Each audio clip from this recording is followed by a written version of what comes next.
Our educational channel Law Guru Ashu Gupta presents a lecture series of all law subjects. So subscribe to study well and press the bell icon. नमस्कार दोस्तों, मैं आशु गुप्ता अपने channel law गुरु आशु गुप्ता में आप सभी का आज फिर से स्वागत करता हूं। इंटरनेशनल लॉ की चलती हुई सीरीज में आज बहुत ही इंपॉर्टेंट टॉपिक के बारे में बात करेंगे। पहले हमने समझा था लीग ऑफ नेशन के बारे में, ओरिजिन एंड हिस्ट्री के बारे में और उसकी फेलियोरिटी के बारे में। अगर आपने अभी तक उसे नहीं पढ़ा है तो नीचे डिस्क्रिप्शन बॉक्स में लिंक दिए गए, वहां पर जाकर उसे पहले पढ़ लीजिएगा ताकि आपको ये वीडियो भी पूरी तरीके से समझ में आ सके, क्योंकि बहुत ही इंपॉर्टेंट क्वेश्चन यहाँ से स्टार्ट हो जाते हैं। यहाँ से पूरा इंटरनेशनल लॉ यहाँ से स्टार्ट हो जाता है। तो बेसिकली इंटरनेशनल लॉ पढ़ने से पहले हमें पहले तो ये पता होना चाहिए कि लीग ऑफ नेशन क्या होता है, और लीग ऑफ नेशन के बाद जहां हमने छोड़ा था यूएनओ, यानी कि यूएन चार्टर, और यूएनओ को के बारे में आज हम जानेंगे कि यूएनओ किस तरीके से यूएनओ का ओरिजिन हुआ या किस तरीके से उसका डेवलपमेंट हुआ और किस तरीके से वो काम करता है, ये यूएन चार्टर किस तरीके से दिया गया है। तो वही आज की वीडियो में समझेंगे। तो इस वीडियो को लास्ट तक जरूर देखिएगा, क्योंकि 20 मार्क्स का क्वेश्चन अक्सर आपके एग्जाम में यूएनओ को लेकर या यूएन चार्टर को लेकर पूछा भी जाता है। तो ऐसे ही हमारे साथ बने रहिएगा। तो साथ ही अगर अब आप हमारी कोचिंग क्लासेस से भी जुड़ना चाहते हैं तो हमने एक ऑनलाइन लाइव कोचिंग क्लासेस का फॉर्मेट शुरू किया है। तो आप उनके साथ घर बैठे अपनी स्टडी को रेगुलर तौर पर कर सकते हैं, और उसे ज्वाइन करने के लिए आप हमारी वेबसाइट www.lawguruashugupta.in पर जाकर कॉन्टैक्ट फॉर्म या रजिस्ट्रेशन फॉर्म वहां पर जाकर भर सकते हैं, या फिर हमें नीचे दिए गए कॉन्टैक्ट नंबर पर भी कॉल कर सकते हैं। तो चलिए चलते हैं आज के लेक्चर वीडियो की। तो चलिए लीग ऑफ नेशन को समझने के बाद आज बात करते हैं यूएन चार्टर की, क्योंकि सबसे पहले इंटरनेशनल लॉ में बात की जाती है यूएनओ की, और यूएनओ के अंतर्गत हमें पढ़ने को मिलता है यूएन चार्टर। और बड़े इंपॉर्टेंट क्वेश्चन यहाँ से पूछे भी जाते हैं, तो इसे बहुत अच्छी तरीके से समझेंगे ताकि आपको अच्छे से समझ में आ सके। और आज से पहले आपने ये चीजें पढ़ी भी नहीं होंगी, क्योंकि जो ओरिजिन और हिस्टोरिकल डेवलपमेंट ऑफ यूएनओ है वो कहीं भी किताबों में भी और जनरली जब हम लोग पढ़ते हैं तो उस पर हमारा ध्यान नहीं जाता। लेकिन अगर उसे हम समझ लें तो यूएन चार्टर की पूरी भूमिका हमें समझ में आ जाती है, और इंटरनेशनल लॉ को समझना और भी इजी हो जाता है। तो उसी रिगार्डिंग आज ये वीडियो लेकर आया हूं। तो चलते हैं यूनाइटेड नेशन ऑर्गेनाइजेशन को समझते हुए, यानी कि यूएनओ। अब यूएनओ की बात करूं, यूएनओ का पूरा नाम आपने देख ही लिया है, यूनाइटेड नेशन ऑर्गेनाइजेशन, यानी कि इसे संयुक्त राष्ट्र संघ हिंदी में बोलते हैं। 24 अक्टूबर 1945 में बना था, इतना तो हम जानते ही हैं, क्योंकि 24 अक्टूबर 1945 में हम यूएन डे बनाते आए हैं, संयुक्त राष्ट्र दिवस बनाते हैं उसके बाद। लेकिन अब हम देखते हैं कि यूएनओ काम कैसे करता है, किस तरीके से इसका ओरिजिन हुआ है, किस तरीके से इसका डेवलपमेंट हुआ है, कैसे कैसे ये बना है, वो आज यहाँ इस वीडियो में समझेंगे। क्योंकि बहुत ही इंपॉर्टेंट एक 20 मार्क्स का क्वेश्चन यहाँ से आपके एग्जाम में अक्सर पूछा भी जाता है। तो उसे ही समझते हैं। सबसे पहले तो ये देख लीजिएगा कि यूएनओ जो है वो अपने आप में एक ऑर्गेनाइजेशन से, यानी कि बहुत सारे नेशंस ने एक मिलकर एक ऑर्गेनाइजेशन बनाई पीस के लिए, पीस को बढ़ाने के लिए। और वहां पर जो ये ऑर्गेनाइजेशन बनी है, यह ऑर्गेनाइजेशन किसी एक चार्टर के अंतर्गत काम करती है, और उस चार्टर का नाम है, यानी कि जो इसके रूल्स एंड रेगुलेशंस हैं, उसे बोला जाता है यूनाइटेड नेशन चार्टर, यानी कि यूएन चार्टर। जो मैंने आपको पहले भी बताया था कि लीग ऑफ नेशन के फेल होने के बाद यहां पर यूएनओ का जो अस्तित्व है वो उभर कर आया, और जो 24 अक्टूबर 1945 में रेज हुआ। लेकिन उससे पहले इसके लिए यूएन चार्टर की घोषणा की गई, यानी कि रूल्स एंड रेगुलेशंस बना लिए गए, जो बनकर तैयार हुए 26 जून 1945 से। लेकिन अब समझते हैं कि ये सारा प्रोसेस, यानी कि यूएन चार्टर और यूएनओ को बनाने का प्रोसेस किस तरीके से डेवलप हुआ और किस तरीके से ये बनकर आया। तो ये कहा जाता है, देखा भी जाता है कि टोटल लगभग 8 कॉन्फ्रेंसिस के द्वारा यूएनओ का गठन किया गया, यानी कि यूएनओ को बनाने के लिए यूएन चार्टर पर जब रूल्स एंड रेगुलेशंस की बात की गई तो लगभग मेजर 8 कॉन्फ्रेंसिस यहाँ पर इस रिगार्डिंग देखी गई। इंटरनेशनल कॉन्फ्रेंसिस भी इसलिए यहाँ पर लिखा भी है before the existence of UNO, UNO के एग्जिस्टेंस से आने से पहले यहाँ पर 8 कॉन्फ्रेंस की गई। और जिस कॉन्फ्रेंस के बारे में हमें बहुत जरूरी तौर पर पता भी होना चाहिए, क्योंकि ये कॉन्फ्रेंसेस अक्सर पूछी भी जाती हैं।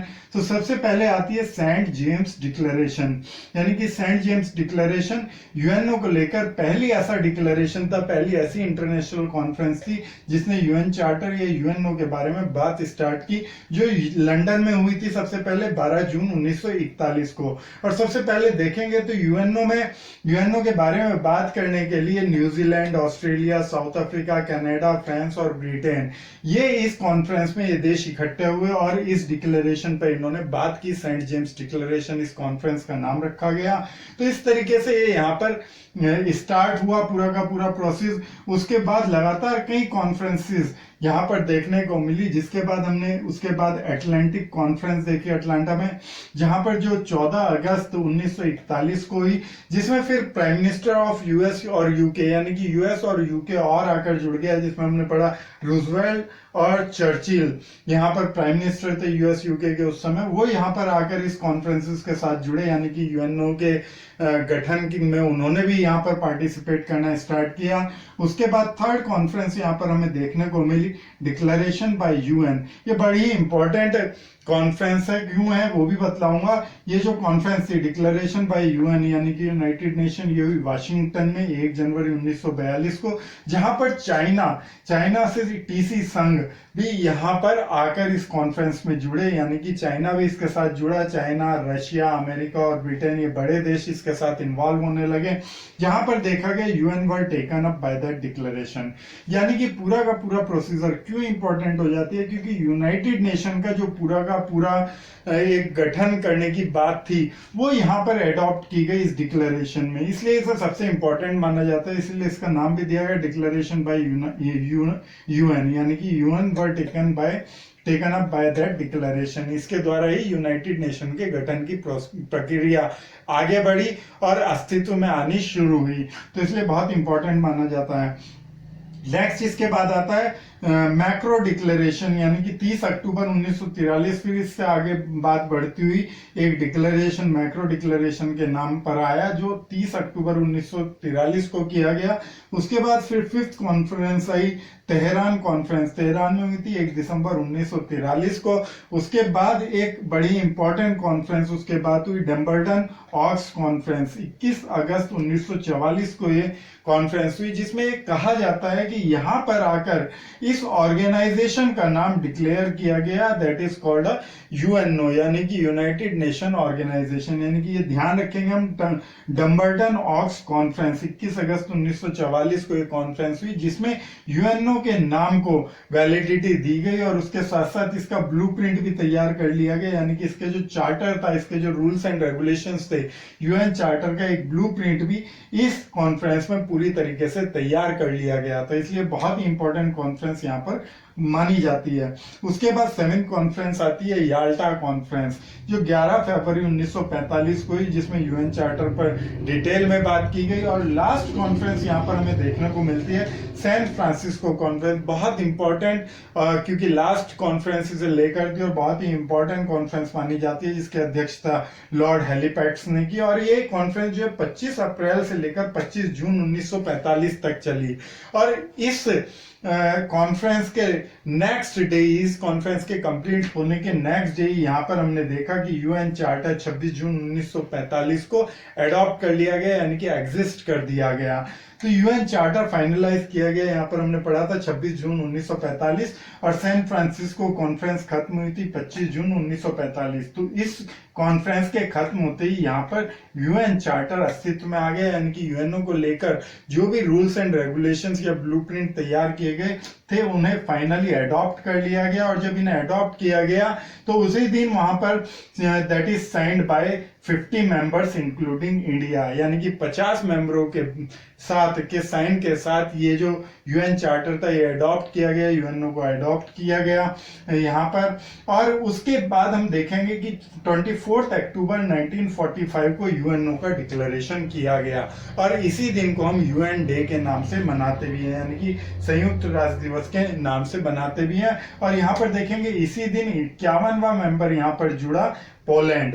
तो पोलैंड 51वां मेंबर के नाम से यहाँ पर देखा जाता है, जो 24 अक्टूबर 1945 को यहाँ पर जिसने यूएन चार्टर चार्टर और यूएनओ में सदस्यता ली। और इसीलिए यहाँ पर 24 अक्टूबर 1945 को, क्योंकि यूएनओ को गठित किया गया, यूएनओ को डिक्लेयर किया गया और यूएन चार्टर को बना लिया गया था 26 जून 1945 को, इसीलिए 24 अक्टूबर 1945 को ही इसे संयुक्त राष्ट्र दिवस के नाम से घोषित भी किया गया इस दिन को, जो आज तक 24 अक्टूबर के नाम से हम बनाते आ रहे हैं।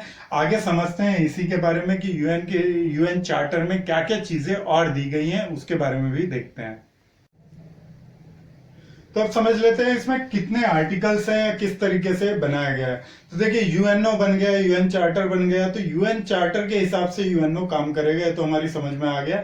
लेकिन उस यूएन चार्टर में क्या क्या चीजें दी गई है, अब मेन तरीके से वो भी समझ लेते हैं। तो ये जो यूएन चार्टर है एक तरीके से कॉन्स्टिट्यूशन के तरीके से, जैसे हमारे यहाँ कॉन्स्टिट्यूशन होता है, उसी तरीके से यूएनओ में यूएन चार्टर एप्लीकेबल होता है। और ये जो चार्टर है ये टोटल 19 चैप्टर्स में डिवाइडेड है, जिसमें 111 आर्टिकल दिए गए हैं, यानी कि 111 आर्टिकल्स के अंतर्गत इसे बाइंड किया गया है और साथ ही 19 चैप्टर्स में इसे डिवाइड किया गया है। अब उनके अंतर्गत क्या क्या दिया गया है वो तो हम पढ़ेंगे ही डिटेल में, लेकिन मेन चीजें समझ लेते हैं, क्योंकि यहां पर इसके बाद पूछा जाता है ऑर्गन्स ऑफ यूएनओ, यानी कि अब यूएनओ के क्या क्या ऑर्गन्स है जो यूएन चार्टर में दिए गए हैं। तो बेसिकली यहाँ पर 6 तरीके से यूएन चार्टर में यूएनओ के ऑर्गन्स को डिवाइड किया गया है। वो 6 तरीके कौन कौन से? सबसे पहले असेंबली, जिसे आप जनरल असेंबली के नाम से जानते हैं।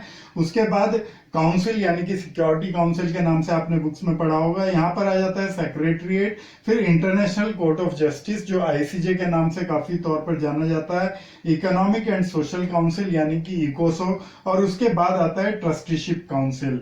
ठीक, इस तरीके से 6 पार्ट्स में यहाँ पर यूएन चार्टर में इसके ऑर्गन्स को डिवाइड किया गया है कि यूएनओ इन 6 ऑर्गन्स में काम करेगा। इनके हेडक्वार्टर्स भी बनाए गए हैं। तो इनके हेडक्वार्टर्स, असेंबली का हेडक्वार्टर बनाया गया है न्यूयॉर्क में, सिक्योरिटी काउंसिल का भी न्यूयॉर्क में है, सेक्रेटरीट का हेडक्वार्टर भी न्यूयॉर्क में दिखाया गया है, इधर इकोसोक भी न्यूयॉर्क में, और ट्रस्टीशिप काउंसिल का जो हेडक्वार्टर है वो भी न्यूयॉर्क में है। लेकिन इंटरनेशनल कोर्ट ऑफ जस्टिस यानी कि आईसीजे का जो हेडक्वार्टर है वो हेग यानी कि नीदरलैंड के अंतर्गत बनाया गया है। तो ये भी जरूर ध्यान रखेंगे, अक्सर ये पूछा जाता है।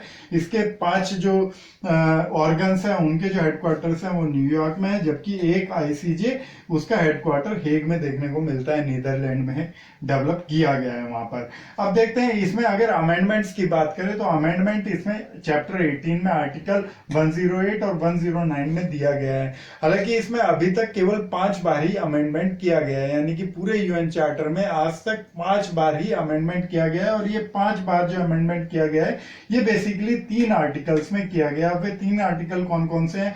आर्टिकल 23 में 2 बार किया गया, आर्टिकल 61 में भी 2 बार किया गया, आर्टिकल 109 में 1 टाइम किया गया है। यानी कि इस तरीके से 5 बार इन्हें अमेंड किया गया है 3 आर्टिकल्स को। और ये जो आर्टिकल 23 है ये सिक्योरिटी काउंसिल से रिलेटेड मैटर्स यहाँ पर अमेंड किए गए हैं, उसके बारे में भी आगे बात करेंगे। आर्टिकल 61 में इकोसोक की मेंबरशिप के बारे में यहाँ पर अमेंडमेंट किए गए हैं। उसके बाद आर्टिकल 109 की बात करूं तो एक तरीके से वोटिंग राइट यहाँ पर सिक्योरिटी काउंसिल के अंतर्गत यहाँ पर हमें देखने को मिलता है कि अमेंड किया गया है। तो उसके बारे में अगर आप कहेंगे तो डिटेल में आने वाली वीडियोस में बतलाऊंगा भी। साथ ही अब ये भी जान लेते हैं कि प्रेसिडेंट ऑफ सेक्रेटरीट, जिसे आप सेक्रेटरी जनरल के नाम से भी जानते हैं, यूएन सेक्रेटरी जनरल के नाम से, तो वहां पर बोला जाता है president of secretariat. First president of secretariat Trygve Lie को चुना गया था, जो नॉर्वे के थे। और हाल ही में अगर आपकी बात करूं तो इस समय एंटोनियो गुतरस, पुर्तगाल के एंटोनियो गुतरस को यहाँ पर 1 जनवरी 2017 से अब तक 2020 में भी अगर हम बात कर रहे हैं तो यहाँ पर यूएन सेक्रेटरी जनरल बनाया गया है। और ये जो यूएन सेक्रेटरी जनरल होते हैं यानी कि प्रेसिडेंट ऑफ सेक्रेटरीट, इसका मेन पार्ट होते हैं यहाँ पर जो इसकी अध्यक्षता करते हैं, यानी कि एज अध्यक्ष यहाँ पर चुने जाते हैं। और ये बेसिकली 5 साल के लिए यहाँ पर इलेक्ट किए जाते हैं। तो उम्मीद करता हूँ कि पूरा का पूरा जो यूएनओ है या यूएन चार्टर है वो आपको बेसिक तौर पर समझ आ गया होगा। और ऐसे ही इसके बारे में आगे भी डिटेल में चर्चा करते रहेंगे, तो हमारे साथ ऐसे ही बने रहिएगा। और अगर आप और भी हमारे से पढ़ना चाहते हैं या और हमारी लाइव क्लासेस के थ्रू जुड़ना चाहते हैं तो अब हमारी वेबसाइट पर जाकर आप सर्च कर सकते हैं, वहां पर कॉन्टैक्ट फॉर्म या रजिस्ट्रेशन फॉर्म भर सकते हैं। थैंक यू वेरी मच, धन्यवाद।